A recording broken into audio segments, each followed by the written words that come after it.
राधे राधे प्यारे भक्तों, भक्ति रस में आप सभी का हार्दिक स्वागत है।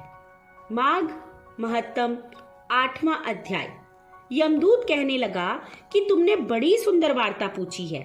यद्यपि मैं पराधीन हूँ, फिर भी तुम्हारे स्नेहवश अपनी बुद्धि के अनुसार बतलाता हूँ।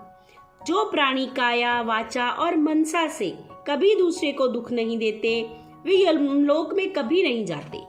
हिंसा करने वाले वेद, यज्ञ, तप और दान से भी उत्तम गति को नहीं पाते। अहिंसा सबसे बड़ा धर्म, तप और दान ऋषियों ने बताया है। जो मनुष्य जल या पृथ्वी पर रहने वाले जीवों को अपने भोजन के लिए मारते हैं, वे कालसूत्र नामक नरक में पड़ते हैं और वहां पर अपना मांस खाते हैं और रक्त पीप पान करते हैं तथा पीप की कीच में उनको कीड़े काटते हैं। हिंसक जन्मांध, काने, कुबड़े, लूले, लंगड़े, दलिद्र और अंगहीन होते हैं। इस कारण इस लोक तथा परलोक में सुख की इच्छा करने वाले को काया, वाचा तथा मन में दूसरों का द्रोह नहीं करना चाहिए। जो हिंसा नहीं करते उनको किसी प्रकार का भय नहीं होता। जिस तरह सीधी और टेढ़ी दोनों प्रकार की बहने वाली नदियां समुद्र में मिल जाती हैं, वैसे ही सब धर्म अहिंसा में प्रवेश कर जाते हैं। ब्रह्मचारी, गृहस्थ, वानप्रस्थी तथा यति सभी अपने अपने धर्म का पालन करने और जितेंद्रिय रहने से ब्रह्मलोक को प्राप्त होते हैं। जो जलाशय आदि बनवाते हैं और सदैव 5 यज्ञ करते हैं, वे यमपुरी कभी नहीं जाते। जो इंद्रियों के वशीभूत नहीं हैं, वेदवादी और नित्य ही अग्नि अर्थात हवन आदि का पूजन करते हैं, वे स्वर्ग को जाते हैं। युद्ध भूमि में जो शूरवीर मर जाते हैं, वे सूर्य लोक को प्राप्त होते हैं। जो अनाथ, स्त्री, शरण में आए हुए ब्राह्मण की रक्षा के लिए प्राण देते हैं, वो कभी स्वर्ग नहीं लौटते। उन्हें सदा स्वर्ग में ही रहना होता है। फिर स्वर्ग को छोड़कर दोबारा वो पृथ्वी पर नहीं आते।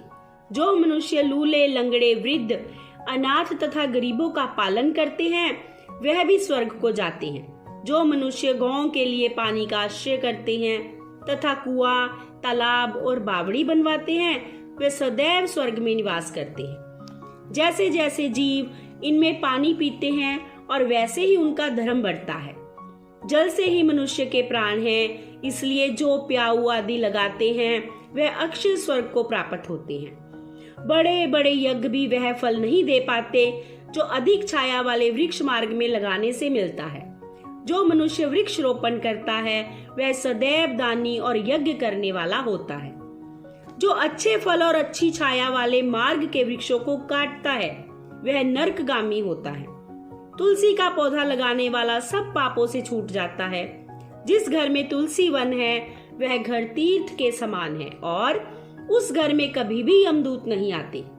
तुलसी की सुगंध से पितरों का चित्त आनंदित हो जाता है और वे विमान में बैठकर विष्णु लोक को जाते हैं। नर्मदा नदी का दर्शन, गंगा स्नान और तुलसी दल का स्पर्श, यह सब बराबर बराबर फल देने वाला है। हर एक द्वादशी को ब्रह्मा भी तुलसी का पूजन करते हैं। रतन, सोना, फूल तथा मोती की माला के दान का इतना पुण्य नहीं जितना तुलसी की माला के दान का है। जो फल आम के 1000 और पीपल के 100 वृक्षों को लगाने से होता है, वह तुलसी के एक पौधे को लगाने से सहसा ही मिल जाता है। पुष्कर आदि तीर्थ, गंगा आदि नदी, वासुदेव आदि देवता सभी तुलसी में वास करते हैं। जो 1 बार, 2 बार, 3 बार रेवा नदी से उत्पन्न शिव मूर्ति की पूजा करता है तथा स्फुटिक रतन के पत्थर से आपसे आप निकले हुए तीर्थ में, पर्वत या वन में रखी हुई शिव की मूर्ति की पूजा करता है और सदैव ओम नमः शिवाय मंत्र का जाप करता है, यमलोक की कथा भी नहीं सुनता, प्रसंग, शत्रुता, अभिमान से शिव पूजा के समान पापों को नष्ट करने वाला तथा कीर्ति देने वाला 3 लोक में और कोई काम नहीं है। जो शिवालय स्थापित करते हैं, वे शिवलोक में जाते हैं। ब्रह्मा, विष्णु तथा शिव का मंदिर बनाकर मनुष्य वैकुंठवासी होता है।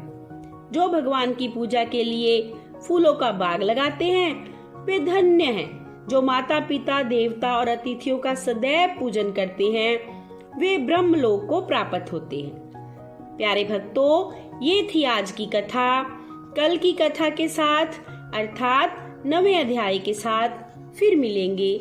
तब तक के लिए राधे राधे।